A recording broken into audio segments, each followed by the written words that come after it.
السلام علیکم ورحمۃ اللہ وبرکاتہ۔ آج کی اس ویڈیو کے ذریعے سے ہم آپ کے سامنے طلاق کے عنوان پر دو چار باتیں بہت ہی اہم بتلانے والے ہیں۔ وہ یہ کہ پہلی بات تو یہ ہے کہ کیا اسلام نے طلاق کو پسند فرمایا ہے یا بدرجہ مجبوری اسلام نے طلاق کی اجازت دی ہے۔ کئی لوگوں کی طرف سے یہ سوالات آتے ہیں کہ اسلام میں طلاق کا اسٹیپ کیوں رکھا گیا ہے۔ دوسرا ایک اور آپ کے سامنے یہ پیش کرنا چاہتے ہیں کہ انشاءاللہ تعالی اگر ہمارے مسلمان بھائیوں نے اس جو آگے ہم ویڈیو کے ذریعے آپ کو بتلانے والے ہیں آگے ویڈیو میں اس طریقے کو اگر اپنایا جائے تو 100 میں سے 98% لوگوں کی طلاق نہیں ہوگی۔ اور وہ طلاق دینے کا اسلامی طریقہ کیا ہے؟ اگر عورت نافرمان ہو، اگر عورت شوہر کی اطاعت نہ کرتی ہو یا گھریلو جھگڑے سے مرد پریشان ہو اور وہ کیا طریقہ اختیار کرے اپنی بیوی سے، وہ ہم آپ کے سامنے بتلانے والے ہیں۔ تو قرآن کریم نے یہ بتلایا ہے کہ اگر واللاتی تخافون نشوزہن فعظوہن واہجروہن فی المضاجع واضربوہن فإن اطعنکم فلا تبغوا علیہن سبیلا۔ واللاتی تخافون، یہاں پر اس آیت کے ذریعے سے قرآن کریم کی سورہ نساء کی 5ویں پارے کی آیت ہے۔ اس آیت میں یہ فرمایا گیا ہے کہ اگر کوئی عورت نافرمان ہو، شوہر کی اطاعت نہ کرتی ہو، شوہر کی بات نہ مانتی ہو، تو شوہر اسے ڈائریکٹلی 3 طلاق کہہ کر طلاق نہ دے دے، بلکہ اس کے لیے یہ طریقہ اختیار کرے واللاتی تخافون نشوزہن فعظوہن، وہ عورتیں جن سے خوف ہو نافرمانی کا، فعظوہن، پہلا اسٹیپ اسلام نے یہ بتلایا ہے کہ ان کو نصیحت کریے، آپ ان کو سمجھائیے، زبانی باتوں سے، زبان کے ذریعے سے، باتوں کے ذریعے سے اچھے انداز میں آپ سمجھائیے کہ شوہر کے حقوق کیا ہے، اور اگر زبان درازی کرتی ہو بیوی تو اس کو قرآن کریم نے ہمیں یہ ہدایت دی ہے کہ ہم فوراً 3 طلاق نہ دیں، یا میاں بیوی کی نا اتفاقی ہو جائے تو فوراً ہی 3 طلاق نہ دیں، بلکہ فعظوہن، انہیں نصیحت کیجئے، انہیں سمجھائیے، قرآنی آیات کے ذریعے سے، حدیث شریف کے ذریعے سے یا کسی طریقے سے انہیں سمجھائیے۔ اگر سمجھانے کے باوجود بھی عورت نہ مانتی ہو، پھر بھی نافرمانی کرتی ہو یا زبان درازی کرتی ہو یا کہنا نہیں مانتی ہو، وَاهْجُرُوهُنَّ فِي الْمَضَاجِعِ، قرآن کریم نے دوسرا اسٹیپ یہ بتایا ہے وَاهْجُرُوهُنَّ فِي الْمَضَاجِعِ، اگر بات سے بھی کام نہیں بن رہا ہے، سمجھانے سے بھی عورت نہیں مان رہی ہے، تو دوسرا اسٹیپ یہ بتایا گیا ہے وَاهْجُرُوهُنَّ فِي الْمَضَاجِعِ، کہ آپ ان سے اپنے بستر کو علیحدہ کر لیجئے، یعنی آپ ان کے ساتھ نہ سوئیے۔ اگر عورت سمجھدار ہوگی، عورت سنجیدہ مزاج ہوگی، وہ یہ سمجھتی ہوگی کہ میرا شوہر مجھ سے ناراض ہے، تو وہ مان جائے گی اور وہ شوہر کی حکم عدولی نہیں کرے گی، شوہر کے فرما بردار ہو جائے گی۔ تو قرآن کریم نے دوسرا اسٹیپ یہ بتایا ہے کہ پہلا سمجھائیے، پہلا اسٹیپ تھا سمجھانے کا، اگر سمجھانے سے بھی کام نہیں بن رہا ہے تو دوسرا اسٹیپ یہ بتایا گیا قرآن کریم میں وَاهْجُرُوهُنَّ فِي الْمَضَاجِعِ، آپ ان سے بستر میں علیحدگی ہو جائیے، آپ ان کے ساتھ نہ سوئیں گے، تو اگر فرما بردار عورت ہوگی تو وہ یہ محسوس کر لے گی کہ میرا شوہر مجھ سے ناراض ہے، اب مجھے یہ کام یا یہ حرکت نہیں کرنا چاہیے۔ لیکن یہاں پر مفسرین رحمۃ اللہ علیہ نے فرمایا کہ یہاں صرف بستر سے علیحدہ ہونا ہے، ایسا نہ ہو کہ مکان سے علیحدہ ہو جائے، عورت کو اتنا تکلیف نہ دے کہ عورت کو آپ ان کے پاس ہی مکان میں ہی نہیں جا رہے، دوسری جگہ سو رہے ہیں۔ اگر اس سے بھی کام نہیں بن رہا ہے، پھر بھی عورت فرما بردار نہیں ہو رہی یا عورت بات نہیں مان رہی ہے، اپنی حرکتوں سے باز نہیں آ رہی ہے، قرآن کریم نے پہلا اسٹیپ بتایا نصیحت کا، دوسرا سمجھانے کا، دوسرا وَاهْجُرُوهُنَّ فِي الْمَضَاجِعِ، بستر سے علیحدگی، اس کے بعد بھی اگر عورت نہ مانتی ہو تو تیسرا اسٹیپ قرآن کریم نے یہ بتلایا ہے وَاضْرِبُوهُنَّ، آپ انہیں تھوڑی ماریے، انہیں ماریے۔ لیکن یہاں پر یہ ہدایت دی گئی حدیث شریف کی روشنی میں کہ ایسا نہ ماریں کہ انہیں نشان بن جائے، جسم پر اتنی زور سے نہ مارے کہ انہیں نشان بن جائے، اور چہرے پر بھی مارنے سے منع فرمایا گیا ہے۔ اللہ کے نبی صلی اللہ علیہ وسلم نے حدیث شریف میں سختی سے منع فرمایا ہے، حدیث شریف ہے نہا رسول اللہ صلی اللہ علیہ وسلم عن الضرب فی الوجہ، حضور پاک صلی اللہ علیہ وسلم نے چہرے پر مارنے سے منع فرمایا ہے۔ اگر عورت دو اسٹیپ اختیار کر لیے گئے ہیں کہ عورت اگر نافرمان ہے تو انہیں سمجھایا، پھر بھی بات نہیں مان رہی ہے، ان سے بستر کا علیحدگی کر لی گئی، ان کے ساتھ سونا بند کر دیا گیا، پھر بھی اگر نہیں مان رہی ہے تو تیسرا اسٹیپ اسلام نے یہ بتایا ہے وَضْرِبُوهُنَّ کہ آپ انہیں ماریے۔ اگر دونوں باتوں سے عمل نہیں چلا، آپ نے انہیں سمجھایا نہیں مانا، تو پھر تیسرا اسٹیپ یہ اختیار کریے کہ آپ انہیں ماریے۔ لیکن اسلام نے مارنے کا طریقہ بتایا کہ ایسا نہ مارا جائے کہ جسم پر نشان بن جائے، اور ایسا چہرے پر مارنے سے منع فرمایا۔ اگر عورت سمجھدار ہوگی تو وہ مار کے بعد بھی سدھر جائے گی۔ اگر مارنے سے بھی کام نہیں چل رہا ہے، مارنے کے بعد بھی عورت فرما بردار نہیں ہو رہی ہے، تو قرآن کریم نے فرمایا کہ تینوں اسٹیپ اختیار کر لیے گئے ہیں، نصیحت بھی کی ہے، فَعِظُوهُنَّ وَاهْجُرُوهُنَّ فِي الْمَضَاجِعِ وَاضْرِبُوهُنَّ فَإِنْ أَطَعْنَكُمْ فَلَا تَبْغُوا عَلَيْهِنَّ سَبِيلًا۔ اگر وہ تمہاری اطاعت کر لے، اگر عورت اپنی حرکتیں چھوڑ دے، آپ کے سامنے زبان درازی سے یا آپ کے کام سے جو انکار کر رہی تھی وہ اس سے باز آ جائے اور وہ اگر آپ کی اطاعت کر لے، قرآن کریم فرما رہا ہے فَإِنْ أَطَعْنَكُمْ اگر وہ تمہاری اطاعت کر لے، فَلَا تَبْغُوا عَلَيْهِنَّ سَبِيلًا تم ان کے لیے کوئی دوسرا راستہ تلاش نہ کرو، یعنی انہیں طلاق نہ دو۔ اگر مارنے کے بعد بھی، سمجھانے کے بعد بھی، بستر سے علیحدگی کر لی اس کے بعد بھی اگر عورت نہیں مان رہی ہے اور وہ اپنی حرکت سے باز نہیں آ رہی ہے، تب بھی اسلام نے یہ نہیں کہا کہ آپ طلاق دے دیجیے، جس طرح ہمارے معاشرے میں ایک عام چل رہا ہے کہ بعض مرتبہ غصے میں آدمی 3 طلاق دے دیتا ہے، پھر جب بعد میں اسے احساس ہوتا ہے تو پھر وہ مسئلے پوچھتا ہے، فلاں مفتی صاحب کو فون لگاتا ہے، ان کو فون لگاتا ہے، وہ پریشان رہتا ہے۔ تو اس لیے اس ویڈیو کے ذریعے سے ہم آپ کو یہ بتلانا چاہ رہے ہیں کہ طلاق دینے کا اسلامی طریقہ جو اسلام نے بتلایا ہے، اگر یہ طریقہ اختیار کیا جائے اور قرآن کریم نے جو بتلایا ہے، اس میں 100 میں سے 99% لوگوں کی طلاق نہیں ہوگی۔ اکثر طلاق میں جو دیکھنے میں آتا ہے، وہ دیکھنے میں یہ آتا ہے کہ غصے کی حالت میں طلاق دی جاتی ہے۔ کوئی بھی خوشی کی حالت میں اپنے بیوی کو طلاق نہیں دیتا ہے، غصے کی حالت میں جب آدمی کا غصہ قابو نہیں رہتا ہے، اس وقت وہ اپنی زبان سے طلاق طلاق طلاق 3 طلاق کے لفظ نکال دیتا ہے، اور اب بیوی جب ہم حرام ہو جاتی ہے ہمیشہ کے لیے، اب وہ پریشان ہوتا ہے۔ تو اگر ہم اس طریقے سے اگر عورت نافرمان ہیں اور یہ طریقے اختیار کریں گے تو انشاءاللہ تعالی طلاق تک نوبت ہی نہیں آئے گی۔ اب اس قرآن مجید نے یہ بتلایا ہے کہ ہم انہیں سمجھائیں، سمجھانے سے بھی کام نہیں چل رہا، بستر سے علیحدگی کر لی پھر بھی نہیں مان رہی ہے، مار لیا، تھوڑا مارا پھر بھی سمجھ میں نہیں آ رہا ہے۔ اب قرآن کریم اب بھی طلاق دینے کا حکم نہیں دے رہا ہے، بلکہ اور آگے اسٹیپ یہ بتلایا گیا ہے کہ اب تک جو قرآن کریم نے بتلایا وہ جھگڑا گھر تک تھا، اب اس کے بعد بھی نہیں مان رہی ہے تو اب گھر سے باہر قرآن کریم فرماتا ہے وَإِنْ خِفْتُمْ شِقَاقَ بَيْنِهِمَا فَبَعَثُوا حَكَمًا مِّنْ أَهْلِهِ وَحَكَمًا مِّنْ أَهْلِهَا إِنْ يُرِيدَا إِصْلَاحًا يُوَفِّقِ اللَّهُ بَيْنَهُمَا۔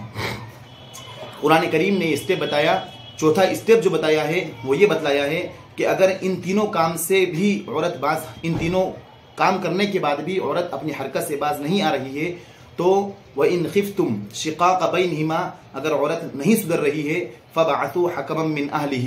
ایک شوہر کی طرف سے ایک سمجھدار آدمی کو حکم بنا لیا جائے، فیصلہ کرنے والا بنا جائے، وَحَكَمًا مِّنْ أَهْلِهَا اور ایک حکم فیصلہ کرنے والا جو میاں بیوی کو اچھے انداز میں سمجھا سکے، اچھے انداز میں نصیحت کر سکے، انہیں طلاق کے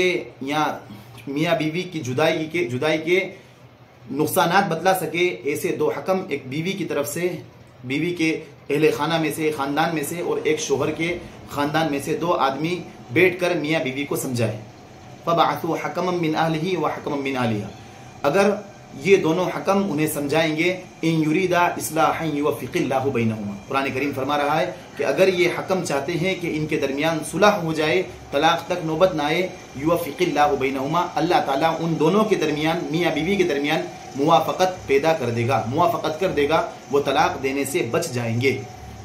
ان اللہ کان علیما خبیرا بے شک اللہ تعالیٰ جاننے والا ہے اور باخبر ہے۔ اگر یہ چاروں اسٹیپ اختیار کر لیے گئے اس کے بعد بھی عورت اپنی حرکتوں سے باز نہیں آ رہی ہے تو پھر ہمیں یہ ہدایت دی گئی ہے شریعت کی روشنی میں کہ ہم عورت کو پاکی کے ایام میں، جب عورت پاک ہو، پاکی کے ایام میں جبکہ اسے صحبت نہ کی ہو، اس سے قریب نہ ہوئے ہوں، اس وقت عورت کو ایک طلاق دی جائے، ایک طلاق کا لفظ استعمال کیا جائے کہ میں نے تجھے ایک طلاق دی. اب جب عورت طلاق کا لفظ سنے گی تو اگر وہ سمجھدار ہوگی تو اب وہ ڈر جائے گی, سہم جائے گی. اب ایک طلاق دینے کی وجہ یہ ہے کہ اگر واپس فرما بردار ہو گئی, واپس صلح ہو گئی, تو پھر عدت کے درمیان ہی وہ رجوع کر سکتا ہے اور اسے نکاح کرنے کا یا حلالہ کروانے کی ضرورت بھی نہیں ہے. جب ایک طلاق دی جائے گی اور اس میں بھی فوراً دوسری طلاق نہ دی جائے, بلکہ جب عورت عدت کے اندر اور عدت میں بیٹھی ہوئی ہو اور ایک عدت گزر جائے اور اگر شوہر نے رجوع نہیں کیا ہے تو پھر صرف ان کا نکاح ٹوٹ جائے گا, لیکن جب دوسرے سے شادی ہوگی تو اس میں حلالے کی ضرورت نہیں ہوگی. اس کے بعد اگر ایک طلاق کے بعد بھی عورت نہیں مانی, اس کے بعد دوسری طلاق دی جائے دوسرے طہر میں, جب عورت ناپاکی کے ایام سے پاک ہو جائے اور اس کے بعد وہ پاکی کے ایام میں ہوں اور شوہر اس سے قریب نہ ہوا ہو, پھر دوسرا طلاق کا لفظ استعمال کیا جائے.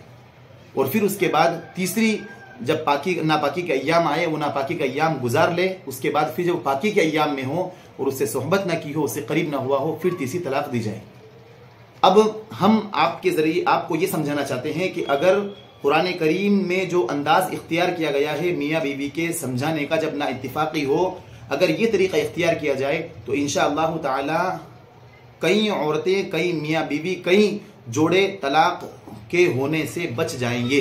آج ہوتا یہی ہے, سننے میں یہی آتا ہے کہ شوہر غصے کی حالت میں ہوتا ہے اور وہ اپنے بیوی کو 3 ہی طلاق دے دیتا ہے. اب اس کے بعد اس کے لیے واپسی کا کوئی راستہ نہیں ہوتا ہے. اس لیے اگر عورت سے نافرمانی ہو جائے, عورت سے ناراضگی ہو, عورت بات نہیں مان رہی ہو, عورت کسی اور کی چال میں چل رہی ہو, اپنے ماں باپ کی چال میں چل رہی ہو, ان کی باتوں میں آ رہی ہو, تو ہم انہیں سمجھائیں. قرآن کریم کا جو اسٹیپ ہے کہ پہلے ہم انہیں نصیحت کریں, انہیں سمجھائیں. اگر سمجھانے سے بھی بات نہیں آ رہی ہے تو قرآن کریم میں دوسرا اسٹیپ یہ فرمایا کہ ہم ان سے بستر کی علیحدگی کر لیں, ان کے ساتھ سونا چھوڑ دیں. اور اگر اس سے بھی وہ بات نہیں آ رہی ہے تو تیسرا اسٹیپ یہ بتلایا ہے, انہیں تھوڑی ضرب لگائیں, تھوڑا ماریں. اور مارنے کے اندر بھی ہم نے بتایا کہ اتنا نہ ماریں, چہرے پر مارنے سے منع فرمایا حدیث شریف میں, اور ایسا نہ ماریں کہ جسم پر نشانات پڑ جائے. اگر اس کے بعد بھی بات نہیں آ رہی ہے تو قرآن کریم میں چوتھا اسٹیپ یہ بتایا کہ ایک فیصلہ کرنے والا شوہر کی طرف سے, ایک دوسرا فیصلہ کرنے والا بیوی کی طرف سے, دونوں حکم بیٹھ کر میاں بیوی کو سمجھائیں گے. اگر وہ دونوں سمجھ میں آ جائے گی تو طلاق تک نوبت نہیں ہوگی. تو بتلانا یہ مقصد ہے آپ کا کہ اگر اس طریقے کو اختیار کیا جائے گا تو انشاءاللہ تعالی ہمارے معاشرے میں طلاقیں جو ہو رہی ہے وہ ختم ہی ہو جائے گی, بالکل ہی طلاقیں ختم ہو جائے گی. اب کئی لوگوں کا سوال یہ ہوتا ہے, یہ پوچھنے میں آتا ہے کہ مفتی صاحب کیا غصے کی حالت میں طلاق دینے سے طلاق ہو جاتی ہے؟ میں نے اپنے بیوی کو غصے کی حالت میں 3 طلاق دے دی تو کیا طلاق ہو جائے گی؟ تو دیکھیے, طلاق چاہے غصے کی حالت میں دی ہو یا چاہے ہنسی مذاق کی حالت میں دی ہو, اگر طلاق کا لفظ استعمال کیا اور 3 طلاق دے دی تو طلاق ہو جائے گی. اب وہ بیوی اپنے شوہر کے لیے ہمیشہ کے لیے حرام ہو جائے گی. اکثر یہ کہتے ہیں غصے میں طلاق نہیں ہوتی ہے, ایسا نہیں ہے, غصے کی حالت میں بھی طلاق ہو جاتی ہے. اور دیکھنے میں بھی یہی آتا ہے ہمارے معاشرے میں کہ شوہر جو طلاق دیتا ہے وہ اکثر جو طلاق ہوتی ہے وہ غصے کی حالت میں ہی ہوتی ہے. ایسا نہیں ہے کہ شوہر خوش ہے اور یہ کہے کہ آج تم مجھے بڑی اچھی لگ رہی ہو, میں نے آپ کو 1 طلاق دی. اور ایک اور یہ سوال ہوتا ہے, بعض لوگ یہ سمجھتے ہیں کہ اگر عورت پریگننٹ ہو, عورت حمل میں ہو اور اگر اسے طلاق دی گئی تو طلاق نہیں ہوتی ہے. اگر عورت پریگننٹ ہو اور اس کے پیٹ میں بچہ ہو, وہ حاملہ ہو اور اگر اسے طلاق دی گئی تب بھی طلاق ہو جاتی ہے. بعض عوام یہی سمجھتی ہے, اکثر عوام کا یہ سمجھنا ہے کہ اگر عورت پریگننٹ ہو تو طلاق نہیں ہوتی ہے. حالانکہ پریگننسی کے دنوں کے اندر بھی اگر شوہر اپنی بیوی کو طلاق دے گا تو طلاق واقع ہو جائے گی. اور اسی طرح یہ سمجھا جاتا ہے ہمارے معاشرے کے اندر کہ اگر فون پر طلاق دی ہے تو طلاق نہیں ہوتی ہے. اگر فون پر طلاق دی ہے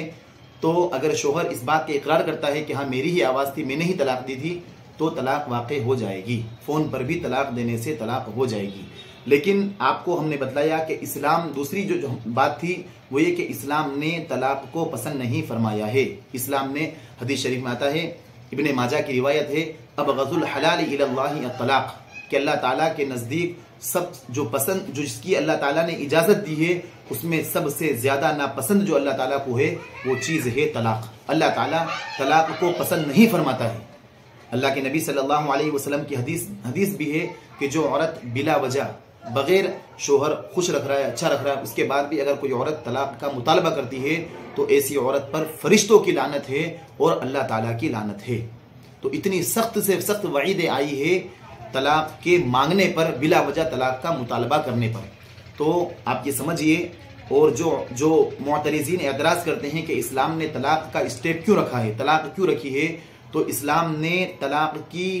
بطریقہ مجبوری، بدرجہ مجبوری اجازت دی ہے، طلاق کو پسند نہیں فرمایا ہے۔ اور مجبوری اگر بعض مرتبہ ایسی مجبوری ہو جاتی ہے کہ شوہر نامرد ہو یا بیوی سے بالکل بنتی ہی نہیں ہے تو پھر ایسے موقع پر طلاق کو رکھا گیا ہے، ورنہ شریعت نے بھی، اسلام نے بھی طلاق کو پسند نہیں فرمایا ہے۔ اور یہ جو طلاق کا اسٹیپ اسلام میں رکھا گیا ہے یہ بدرجہ مجبوری کہ میاں بیوی کا نباہ ہی نہیں ہو رہا ہے، وہ ایک دوسرے کے ساتھ رہنا ہی نہیں چاہتے ہیں، اس موقع پر طلاق کا اسٹیپ رکھا گیا ہے۔ اور آپ خود سمجھیے، مثال کے ذریعے سے ہم بتلانا چاہتے ہیں کہ اگر کسی شخص نے بہت ہی شاندار مکان بنایا ہو، 3 منزلہ 4 منزلہ ایک عالی شان مکان بنایا ہو، اور اگر اس میں ٹوائلٹ نہ رکھے تو وہ مکان مکمل نہیں ہو سکتا۔ اور یہ جو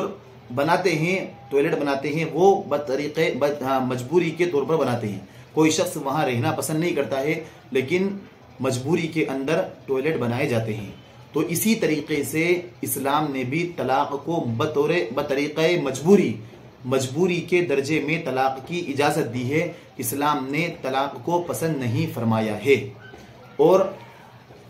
اسی طریقے سے اسلام نے نہ طلاق کو پسند فرمایا ہے اور نہ اس کی اجازت دی ہے، بلکہ حدیث شریف میں یہ بھی آتا ہے کہ جو شوہر بلا وجہ اپنے بیوی کو طلاق دے دے تو وہ بھی سخت سے سخت گنہگار ہوگا۔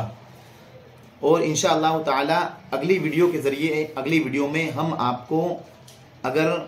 کسی کا شوہر انتقال فرما جائے تو اس کی کتنی عدت ہے، اور اگر شوہر طلاق دے دے تو اس کی کیا عدت ہے، وہ اگلی ویڈیو میں ہم آپ کو بتلائیں گے۔ اور عدت میں کیا کیا شوہر کو، بیوی کو کیا کیا کرنا چاہیے اور کیا نہیں کرنا چاہیے، اور کن سے پردہ ہے اور کن سے پردہ نہیں ہے، وہ تمام اگلی ویڈیو میں انشاءاللہ تعالی ہم آپ کو عدت کے مکمل احکام بتلائیں گے۔ اور یہ جو مسئلہ ہم نے آپ کو بتلایا ہے، جو اسٹیپ بتلائے ہیں، یہ معارف القرآن جلد نمبر 2 صفحہ نمبر 402 پر لکھے ہوئے ہیں۔